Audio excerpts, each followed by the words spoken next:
تو اللہ کی پہچان کرانے کی ضرورت ہے، اور موجودہ دور میں خاص طور سے یوں سمجھ لیجیے آج کے حالات میں ابھی ہم مطمئن بیٹھے ہیں کہ ہم اس دور میں گزر رہے ہیں، اس دور میں، اور آنے والی نسل ایسے دور میں گزرے گی جس دور میں صحابہ اکرام نے قربانی دی۔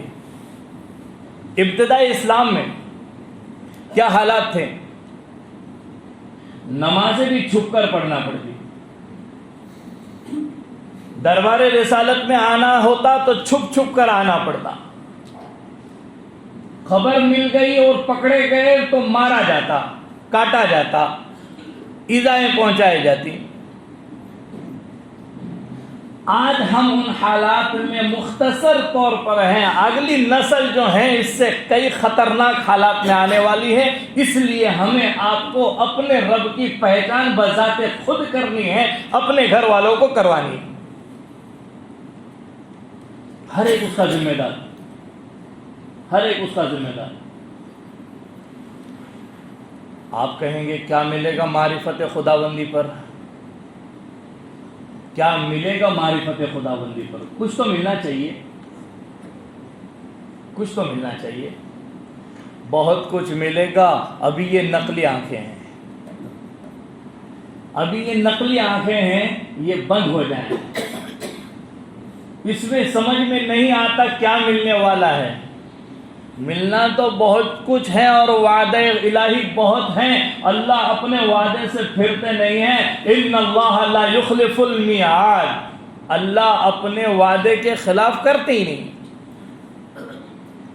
قرآن کریم میں فرمایا ان وعد اللہ حق، اللہ کا وعدہ ہمارا آپ کا کبھی جھوٹا ہو سکتا ہے۔ ہم نے عالم ارواح میں وعدہ کر آئے تھے، بھلا دیا، ہم نے مخالفت کی، لیکن اللہ کا وعدہ بالکل سچا ہے، پکا ہے، اس میں کوئی خلاف ورزی نہیں۔ تو معرفت الہی حاصل کرنے کی ضرورت ہے، اور جب معرفت الہی حاصل ہوتی ہے تو دنیا کی جان اور دنیا کا مال اللہ کے خاطر لٹانا ہمیں آسان ہو جاتا ہے۔ بڑی بڑی قربانی اللہ کی معرفت حاصل کرنے پر دی صحابہ اکرام نے۔ جب معرفت حاصل ہوئی ہے، غزوہ تبوک میں سیدنا ابو بکر صدیق رضی اللہ تعالیٰ عنہ کا اپنا پورا مال لٹانا آسان، کیونکہ اس کے پیچھے کیا ملنے والا ہے ابو بکر جان چکے تھے رضی اللہ عنہ، جان چکے تھے کیا ملنے والا ہے۔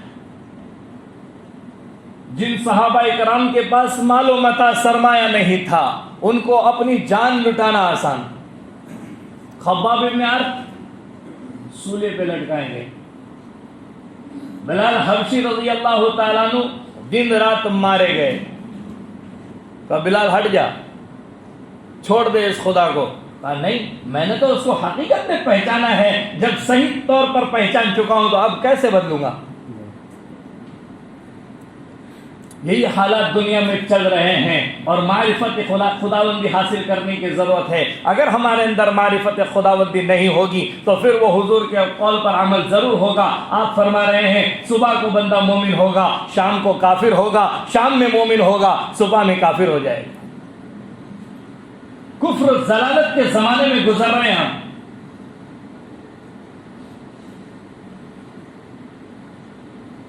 تو معرفت خداوندی کیسے حاصل کرے؟ اس کے لیے تو دن رات تدبر کرنا پڑے گا کہ اللہ نے پوری دنیا کو کیسے بنایا اور اس میں ان تمام چیزوں کو کیسے پیدا کیا۔ جب بندہ اللہ کی خلقت کے اندر، اللہ کی صنعت کاری کے اندر غور و خوض کرے گا تو پھر معرفت الہی حاصل ہونے کا راستہ کھل جائے گا۔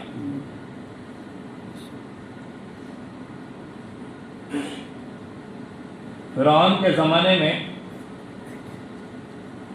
فرعون کے محل میں فرعون کی بیٹیوں کے لیے کچھ خدامہ رکھے گئے ہیں، ان کی خدمت کیا کرتی ہے، اور مختلف خدامات ہیں۔ ان بیٹیوں کو نہلانے والے الگ، کپڑے پہنانے والے الگ، اور اس محل کی صاف صفائی کے لیے رکھے گئے وہ خدامہ الگ. لیکن فرعون کی بیٹیوں کے سر میں کنگھی کرنے کے لیے، ان کے بال بنانے کے لیے، ان کو سنوارنے کے لیے بھی کچھ خدامہ رکھے گئے تھے.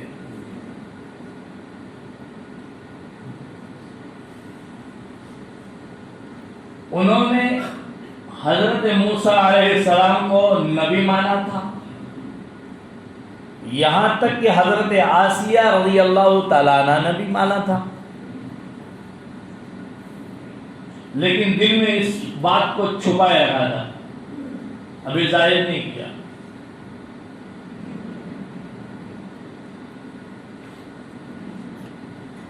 ایک مرتبہ وہ خادمہ کنگھی کر رہی تھی اور اس کے ہاتھ سے کنگھی چھوٹ گئی، نیچے گر گئی.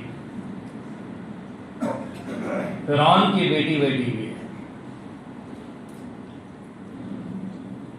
اس نے کنگھی اٹھانے کے لیے جب جھکی، کنگھی اٹھائی تو اس وقت لفظ بسم اللہ کہا. کون سا کلمہ پڑھا؟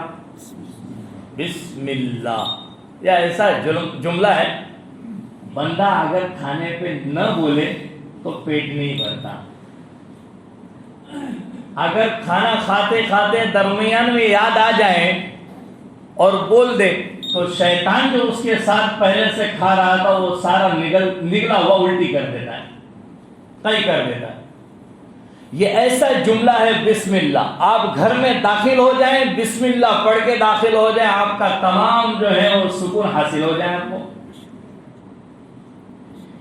لفظ بسم اللہ ایسا ہے جو کسی کی مغفرت کا بھی ذریعہ بن گیا. واقعہ کتابوں میں آپ نے پڑھا،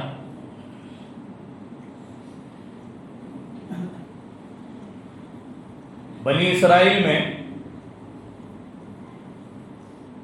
مفسرین نے یہ قصہ لکھا ہے کہ کوئی بندہ مدفون تھا، اسے عذاب قبر ہو رہا تھا اور اس کے بچے نے بسم اللہ پڑھا تو اللہ تبارک و تعالی نے فرشتوں کو ہٹا دیا، ہٹ جاؤ، چھوڑ دو اسے، چھوڑ دو. باری تعالیٰ تیرے حکم سے ہم اسے عذاب دے رہے تھے، تیرے حکم سے ہم اسے مار رہے تھے، کیا ہوا؟ اچانک کیا معاملہ پیش آیا؟ کہا چھوڑ دو. اس کے بچے نے بسم اللہ پڑھی، اس کے بچے نے بسم اللہ پڑھی ہے. اس لیے قرآن کریم اپنے گھر میں پڑھا کریں. تمام شیطانی اثرات کو ختم کرنے کا اصل واحد ذریعہ ہے قرآن کریم کو اپنے گھر میں پڑھنا. برکت کے لیے قرآن کریم اپنے کاروبار میں پڑھ سکتے ہیں، جائز ہے.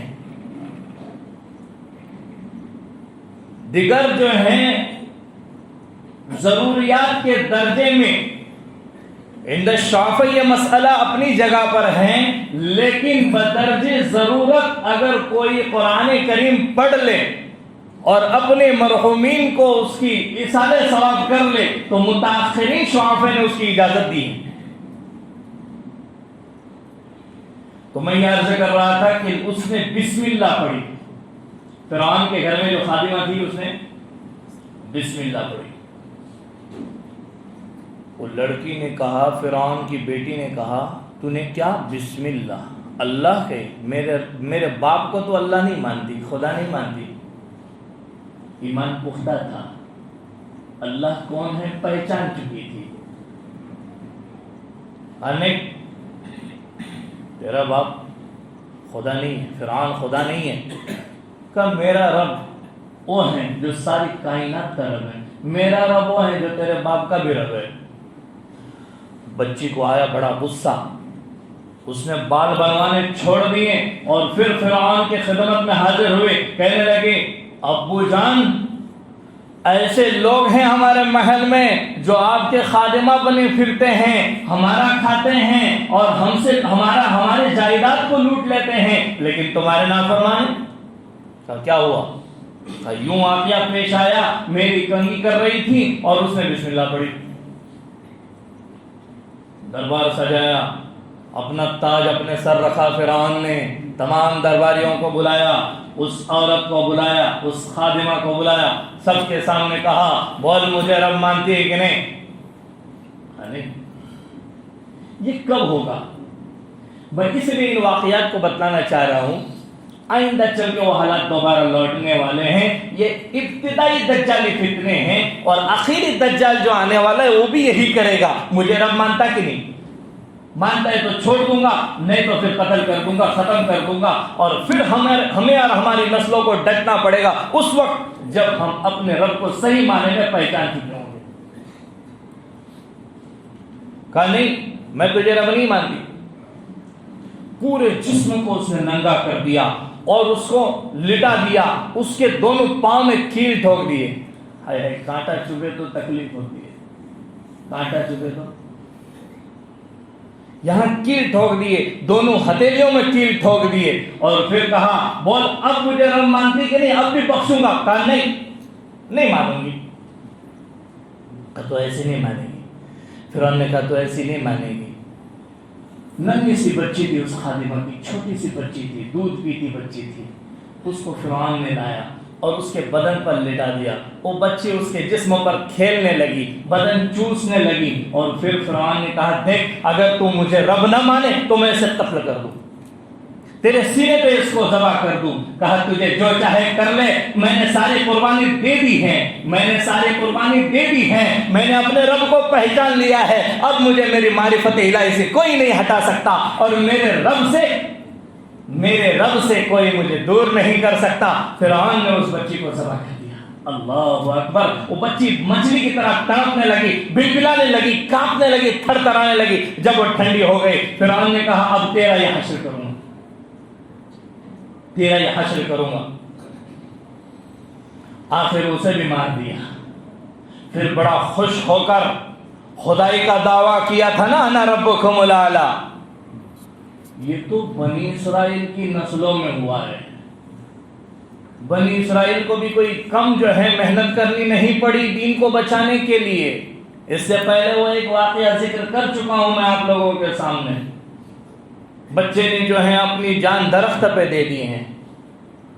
مختصر جو ہے ہم ان قصوں کو ذکر کر رہے ہیں، سننے میں ہمیں اچھا لگے، لیکن دردناک واقعات ہیں، جنہوں نے قربانی دی وہ جانتے ہیں۔ تو فرعون بڑا خوش ہو کر اپنے محل میں آیا اور اپنی بیوی آسیہ سے کہنے لگا خوشی کے مارے، دیکھ آسیہ جس نے میری نافرمانی کی، میں نے اسے اس طرح سے تڑپ تڑپ کے مارا، اس کی بچی کو مارا، اس کو میں نے ذلیل و رسوا کیا، اس کو ختم کر دیا، اس کی دنیا اکھاڑ دیا۔ بی بی آسیہ کہنے لگی منحوس ہے تو، بڑا کمبخت ہے، بڑا پاپی ہے، اور تجھے شرم نہیں آتی، ننھی سی جان کو تو نے جو ہے قتل کر دیا، تو نے تو ایسے ہزاروں جان لیا ہے فرعون، تجھے کیا فرق پڑے گا؟ تو نے تو موسیٰ کی خبر سنا تھا، اس وقت کئی بچوں کو تو نے جو ہے ذبح کیا، اس وقت تجھے رحم نہیں آیا، تو اس ننھی سی جان پہ تجھے کیا رحم آئے گا؟ آسیہ تو کیا کہہ رہی ہے؟ میں بالکل وہی کہہ رہی ہوں، اور میں بھی اس رب پر ایمان لے آئی ہوں جو حضرت موسیٰ علیہ السلام کا رب ہے، میں نے بھی موسیٰ کو رب مانا ہے، میں نہیں بدلوں گی۔ اور دیکھ مان جا، میں تیری خوبصورتی پہ مرتا ہوں۔ کتابوں میں لکھا ہے اللہ تعالیٰ نے اس زمانے کی بڑی جو ہے خوبصورت عورت بنایا تھا بی بی آسیہ رضی اللہ تعالیٰ عنہ کو، بڑی خوبصورت عورت بنایا تھا، اور پھر جو ہے اس نے بھی انکار کیا کہ نہیں میں تو تجھے رب مانوں گی نہیں۔ پھر بڑے واسطے دیے، حوالے دیے، حالانکہ بی بی آسیہ سے ان کے خادم بڑے شرماتے تھے، نظریں چھپاتے تھے، آخر بی بی آسیہ کو بھی حاضر کیا اور اس کے پورے جسم سے جو کپڑے اتار دیے اور محل کے سامنے اس کو لٹکا دیا۔ پھر اس کے ہاتھوں میں کیل ٹھونکے، پاؤں میں کیل ٹھونکے اور کہا دیکھ آسیہ پھر موقع ہے، مان جا۔ نہیں مانوں گی۔ اب پورے جسم سے کھال اتار دی زندہ حالت میں۔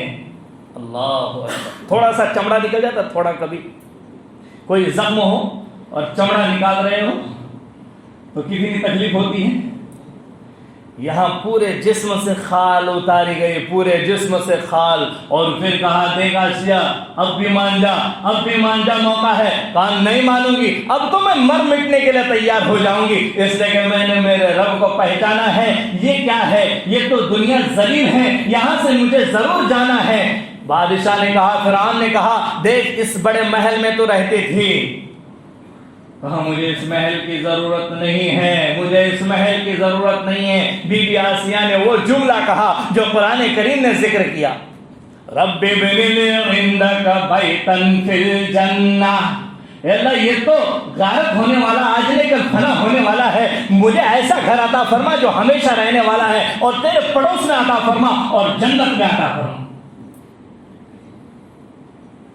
جب اس کی کھال اتاری گئی، آپ نہ مانی، تو فرعون نے نمک چھڑک دیا، ہائے ہائے، کیا چھڑکا؟ نمک چھڑکا، مرچ چھڑکی ہے، اب تڑپنے لگی بی بی آسیہ، اسی میں فوت ہو گئی، اور ایسے حالت میں گئی ہے، ایسے حالت میں گئی ہے کہ اللہ کو رحم آیا ہے۔ حضرت بی بی آسیہ نے صرف گھر مانگا تھا، اللہ تبارک و تعالیٰ نے گھر والا بھی دے دیا۔ نبی پاک علیہ الصلوۃ والسلام، ایک بات عرض کر کے ختم کرتا ہوں، حضرت خدیجہ رضی اللہ تعالیٰ عنہ کی وفات کا جب وقت قریب آیا، حضرت خدیجہ رضی اللہ تعالیٰ عنہ وہ پہلی عورت ہے کہ اس کی حیاتی میں نبی کریم صلی اللہ علیہ وسلم نے کوئی دوسرا نکاح نہیں کیا جب تک حضرت خدیجہ رضی اللہ تعالیٰ عنہ حیات تھی۔ اور پھر جو ہے حضرت خدیجہ رضی اللہ تعالیٰ عنہ نے کہا، اے اللہ کے نبی صلی اللہ علیہ وسلم، میری حالت بدل رہی ہے، مجھے نہیں لگتا میں اب زندہ رہوں گی، اب میرا وقت فنائیت کا آ چکا ہے۔ کہا خدیجہ تو عرش الہی کے پاس جب جائے گی اور میرے رب سے ملے گی تو اس وقت جو ہے وہاں اللہ تعالیٰ تجھے جنت عطا کریں گے، یاد رکھنا تو جنت میں چلی جائیں تو میری بیویوں کو سلام عرض کرنا۔ اللہ اکبر۔ ماں خدیجہ رضی اللہ تعالیٰ عنہ پریشان ہو گئی اس حالت میں کہ حضور آپ کی تو پہلی بیوی آپ کی بھری جوانی میں میں ہوں، آپ کی جنت میں بیویاں کہاں؟ بی بی آسیہ میری بیوی ہیں جس سے اللہ نے میرا جنت میں نکاح کرا دیا ہے، بی بی مریم میری بیوی ہے جس سے اللہ تعالیٰ نے جنت میں میرا نکاح کر دیا ہے۔ یاد رکھیے ایک بات جو ہے اول فول چلتے رہتی ہے عوام کے اندر کہ حضرت آسیہ کا نکاح حضرت موسیٰ علیہ السلام سے ہوگا، نہیں، یہاں تو نبی کریم صلی اللہ علیہ وسلم سے لکھا ہوا ہے اور حضور سے کر دیا گیا ہے۔ تو ایسی جو ہے بہت سارے افواہوں سے ہم بچیں، کئی باتیں ہیں جو ہم دین کے خاطر بول جاتے ہیں لیکن شریعت میں اس کا کوئی مدار نہیں ہوتا، کسی چیز کو ہم حدیث کہہ جاتے ہیں۔ نبی کریم صلی اللہ علیہ وسلم فرما رہے ہیں من کذب علی متعمدا فلیتبوأ مقعدہ من النار، جو کسی حدیث کی طرف غلط اشارہ کر دے اور اس کو وہ حدیث غلط ہو جس کی میری طرف نسبت کرے تو اس کو چاہے اپنا ٹھکانہ جنت میں بنائیں۔ عزیزو بات لمبی ہو رہی ہے، مختصر یہ کہ ہمیں اللہ کی پہچان کرانے کی ضرورت ہے اور ہمیں پہچان ملے گی اصل تہجد کے وقت میں، ہم تہجد کے پابند بن جائیں۔